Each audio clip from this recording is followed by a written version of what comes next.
Bien, je rends grâce à Dieu pour cette nouvelle charge qu'il vient de me donner. Je remercie son éminence le cardinal, les archevêques et les évêques membres de la SENCO pour le choix porté sur moi. Je sais que c'est une grande responsabilité.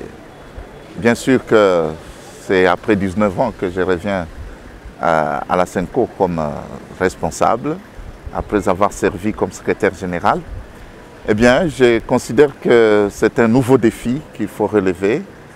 Je voudrais vraiment que nous puissions travailler ensemble pour que notre Église du Congo soit davantage synodale, qu'elle soit authentiquement évangélisatrice et efficacement prophétique. L'essentiel, c'est que la tradition que nous avons reçue de nos dévanciers, de nos prédécesseurs, puisse être perpétrée dans le calme et la concorde, tout en sachant que la mission de l'Église, c'est d'abord et avant tout d'annoncer, mais aussi de dénoncer de temps en temps, si les circonstances le permettent. Mais nous voudrions vraiment que l'Église puisse rayonner dans notre société et qu'elle puisse conduire notre pays jusque, n'est-ce pas, à un avenir radieux. C'est des paroles de reconnaissance de monsieur le président sortant et de notre école. Il a abattu un travail de qualité. Je lui en suis personnellement très reconnaissant. Et nous avons toujours collaboré, hein, ça il faut le dire. Le président de la conférence épiscopale, c'est un coordonnateur. Et puis il est là pour modérer le débat. Mais sinon, le travail de la présidence comme tel, c'est un travail d'abord qui est intrinsèquement lié à celui du secrétariat général, mais aussi qui est un travail synodal, vraiment de co-responsabilité avec les autres évêques.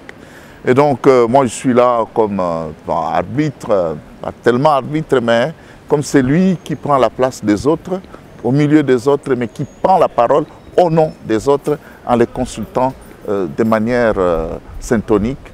Et je pense que de cette manière, nous pouvons bien mener la mission qui nous est confiée. Qu'aujourd'hui, l'Église a une dimension synodale. Et il faut que chacun, là où il est, qu'il puisse bien assumer sa responsabilité et qu'il sache l'assumer dans l'excellence.